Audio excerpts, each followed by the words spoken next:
how to delete Discord server that you made. Hi everybody, welcome back to our channel. In this video, I'll be showing you the procedure on how can you delete Discord server. So to do this, you first need to launch open Discord application and log in. So for the sake of this video, I'm just gonna go ahead and first of all create a Discord server.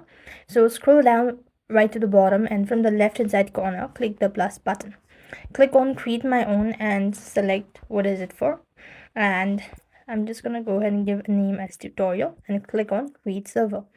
As you're done creating a server, then you want to go ahead and open up the server page once again here and locate the server that you've recently created. So this is the one. So what next you want to do is here, click on the server username and go to settings. As you go to settings, you want to go to overview, scroll down right to the bottom, and then here you have these delete server option. So if you're sure about it, click on a yes button, and as you could see that you've successfully deleted Discord server. So that's all. I hope the video was helpful. Make sure to like, share and subscribe. Thank you for watching. See you in the next video.